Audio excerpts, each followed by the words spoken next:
ناصر صاحب مظفر آباد سے پوچھتے ہیں احسان کے درجے کے بارے میں سمجھائیں کہ اللہ کا تصور ہم کیسے کریں، اگر ذکر اور تلاوت کے دوران برے خیالات آئیں تو اس سے کیسے بچیں اور کیا اس سے نقصان ہوتا ہے یا نہیں ہوتا؟ ان کی مراد یہ ہے کہ حدیث میں آتا ہے کہ اعلیٰ درجہ یہ ہے عبادت کا ان تعبد اللہ کأنک تراہ، کہ تم اللہ کی عبادت ایسے کرو جیسے تم اللہ کو دیکھ رہے ہو، فإن لم تکن تراہ فإنہ یراک، کیونکہ تم اگر اس کو نہیں دیکھتے تو وہ تو تمہیں دیکھ رہا ہے۔ تو یہ ہے احسان کہ اللہ کی ایسے عبادت ہو جیسے ہم اللہ کو دیکھ رہے ہیں، یعنی اتنا دھیان کے ساتھ عبادت ہو۔ تو پہلی بات تو یہ کہ اس حدیث کی جو تشریح کی جاتی ہے کہ تم یہ تصور قائم کرو کہ تم اللہ کو دیکھ رہے ہو، اور اگر یہ تصور نہیں ہو سکتا تو یہ کر لو کہ اللہ تمہیں دیکھ رہا ہے، تو یہ تشریح غلط ہے، کیونکہ حدیث کا جو پہلا جملہ ہے نا اس میں یہ ہے کہ تم یہ تصور قائم کرو کہ تم اللہ کو دیکھ رہے ہو، فإن لم تکن تراہ فإنہ یراک، آگے اس کی ریزن ہے، اس لیے کہ اگر تم اللہ کو نہیں دیکھتے تو اللہ تو تمہیں دیکھ رہا ہے۔ تو مطلب یہ ہوا کہ اللہ تمہیں دیکھ رہا ہے، یہ تصور قائم ہو گیا تو بس وہ یہ والا کہ تم اللہ کو دیکھ رہے ہو یہ خود بخود قائم ہو جائے گا۔ تو اصل بات یہ ہے کہ عبادت کرتے ہوئے یہ دھیان نصیب ہو جائے کہ اللہ ہمیں دیکھ رہا ہے۔ جس کو یہ دھیان نصیب ہو جائے نا تو وہ اس کی عبادت میں روح پیدا ہو جاتی ہے، کیونکہ جس کے لیے عبادت ہو رہی ہے وہ ذات ہمیں دیکھ رہی ہے۔ اس کی میں اکثر ایک مثال دیتا ہوں کہ آپ کو کسی سے محبت ہے، اور مثال تو تھوڑی نازیبا ہے لیکن یہ مثال سے بات سمجھ میں بہت اچھی آئے گی۔ آپ کو جناب کسی سے عشق ہو گیا، اب آپ نے گلی میں آئے اس سے ملاقات کے لیے، جو کہ غلط تھا لیکن ایک مثال میں وہی دوں گا نا جو مارکیٹ میں چل رہی ہے۔ تو آپ گلی میں آئے محبوبہ سے ملاقات کے لیے، اور اس کے ابا نے پکڑ کے گلی میں کوٹ دیا آپ کو۔ اب آپ جب تک پٹتے رہیں گے نا تو آپ کو بہت تکلیف ہوگی، لیکن اگر آپ کو پتہ چلے کہ جس کے لیے پٹ رہا ہوں وہ محبوبہ کھڑکی سے دیکھ رہی ہے اور دیکھ کے خوش ہو رہی ہے کہ دیکھو میری خاطر کیسی دھنائی کھا رہی ہے، اور اس سے اس کے دل میں محبت کے جذبات پیدا ہو رہے ہوں، تو جس وقت آپ کو یہ دھیان نصیب ہوگا نا کہ بھائی کھڑکی سے محبوبہ بھی مجھے دیکھ رہی ہے اور جس کے لیے پٹ رہا ہوں وہ بھی مجھے دیکھ رہی ہے،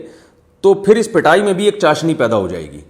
اس لیے کہ اب آپ کو یہ استحضار نصیب ہو گیا کہ جس کے لیے مار کھا رہے ہیں وہ ہمیں دیکھ رہا ہے جی۔ تو یہ انسان کی فطرت ہے کہ وہ جس کے لیے ٹینشن اٹھاتا ہے وہ یہ چاہتا ہے اسے پتہ تو ہو کہ میں اس کے لیے یہ کام کر رہا ہوں۔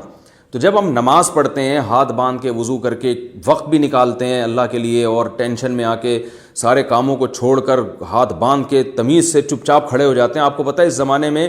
سب سے مشکل کام انسانوں کو چپ کرانا ہے۔ میں تو صبح پارک میں دیکھتا ہوں لوگ اس میں بھی چہل قدمی کرتے ہوئے باتیں کر رہے ہوتے ہیں، چپ ہی نہیں ہوتے۔ بس میں 2 آدمی بیٹھ جائیں وہ باتیں، جہاز میں بیٹھ جائیں وہ باتیں، کہیں خاموشی کا رواج ہی نہیں ہے۔ دنیا کا سب سے مشکل کام آج کل چپ بیٹھنا بن گیا ہے، ہر کام میں ٹانگ اڑانا، ہر ایک کے کام میں دخل اندازی دینا۔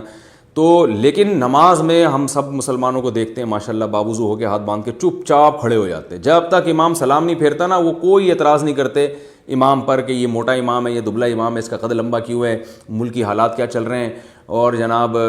یہ گرمی کیوں ہو رہی ہے، سردی کیوں ہو رہی ہے، اے سی کم کرو، اے سی تیز کرو، چوپ چاپ آرام سے کھڑے ہوتے ہیں تمیز سے۔ تو یہ قربانی اللہ کے لیے دی جا رہی ہے،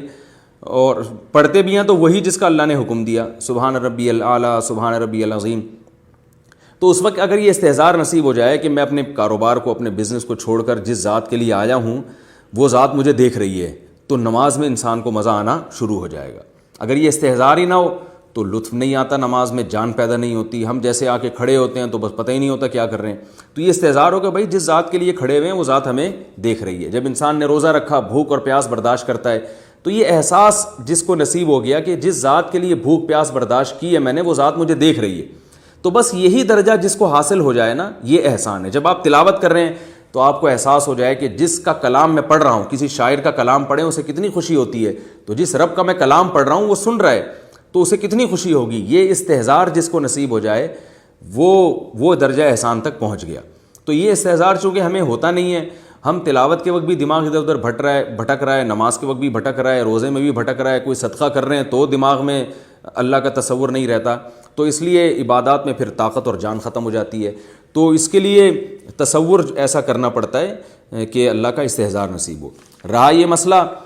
کہ ہمیں تو بہت زیادہ خیالات آتے ہیں تلاوت کے دوران بھی، نماز میں بھی، تو بھائی آپ یہی استحضار کیا کریں کہ نماز میں کوشش کریں دل لگانے کی کہ میرا اللہ مجھے دیکھ رہا ہے، جب میں سجدہ کر رہا ہوں تو اللہ دیکھ رہا ہے کہ میں نے اس کے گویا قدموں میں اپنا پاؤں رکھ دیا ہے، اپنا سر میں نے اس کے قدموں میں رکھ دیا ہے، اور سبحان ربی الاعلیٰ کی صدائیں لگا رہا ہوں، پاک ہے میرا رب جو سب سے اعلیٰ ہے۔ تو یہ دماغ لگانے کی کوشش کریں۔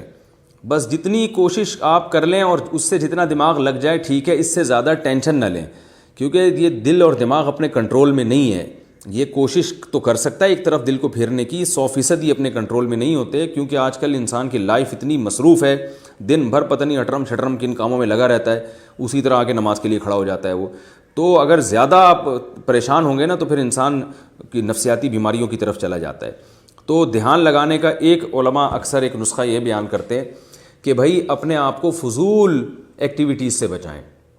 لا یعنی کاموں سے، لا یعنی باتوں سے، لا یعنی چیزوں سے۔ تو اس سے کیا ہوگا کہ پھر جب آپ ذکر کریں گے تو آپ کے کو اللہ کا دھیان نصیب ہوگا۔ ہمارے ساتھ ہوتا یہ ہے کہ اللہ کا دھیان ہمیں نصیب جیسے ہی ہونے لگتا ہے نا، تھوڑا تھوڑا ذکر کر کے تلاوت اور نماز سے، تو پھر فضولیات میں اتنا مشغول ہو جاتے ہیں کہ وہ تھوڑا بہت جو دھیان لگاتا وہ اور جو کیفیات پیدا ہوئی تھی وہ ساری ختم ہو جاتی ہے۔ اس کی بڑی اچھی مثال دی ہے حضرت مولانا اشرف علی تھانوی رحمہ اللہ تعالیٰ نے، بڑی پیاری مثال دی ہے۔ فرمایا ہماری کیفیات کی مثال ایسے ہے کہ کچھ عبادت اور کچھ نماز تہجد پڑھ کے تھوڑی سی کیفیات بنتی ہیں، لیکن ہم الٹے کام اتنے کرتے ہیں کہ وہ کیفیات جو تھوڑی سی بنی تھیں وہ بھی غائب ہو جاتی ہیں۔ بڑی پیاری مثال دی ہیں کہ ایک آدمی شیشے کے برتن پوٹلے میں پیک کر کے نا، ایک پوٹ جیسے پہلے زمانے میں وہ ہوتا تھا نا، وہ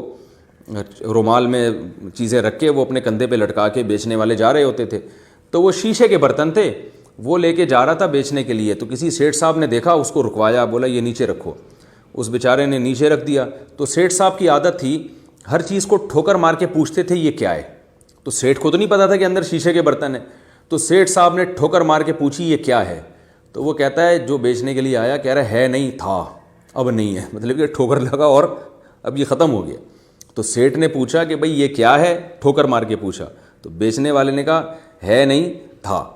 تو انہوں نے فرمایا ہماری کیفیات بھی ایسی ہیں کہ ایک دنیا کی ٹھوکر لگتی ہے، وہ ساری کیفیات ہماری شیشے کی طرح چور چور ہو جاتی ہیں۔ تو ضروری ہے کہ عبادت میں، نماز میں جب آپ دل لگائیں تو دیگر ایکٹیویٹیز میں جو فضول ہیں، جو کام کی ہیں وہ تو ضروری ہیں، جو فضول ہیں، بیکار کے قصے کہانیاں، فضول گپیں اور لا یعنی چیزیں، واٹس ایپ پہ بیٹھے ہیں تو بیٹھتے ہی چلے گئے ہیں، نیٹ پہ بیٹھے ہوئے تو اٹھنے کا نام ہی نہیں لے رہے، پولیس بلوانی پڑ رہی ہے اٹھانے کے لیے ان کو فیس بک سے۔ تو ایسی لا یعنی چیزوں میں جب آپ کے کئی گھنٹے خرچ ہوں گے اور اللہ کے ذکر میں 10 منٹ خرچ ہوں گے تو اللہ کے ذکر میں دل کہاں لگے گا، وہ تو وہی لا یعنی چیزیں آتی رہیں گی۔ تو دھیان لگانے کے لیے یہ بھی ضروری ہے کہ اپنے آپ کو فضول اور لا یعنی کاموں سے بچایا جائے۔ پھر بھی اگر دھیان نہ لگے تو کوئی بات نہیں، معاف ہے، اس سے کوئی نقصان نہیں ہوتا، بلکہ اس پہ بھی اجر ملتا ہے کہ اس کا دل لگ نہیں رہا پھر بھی اللہ کی عبادت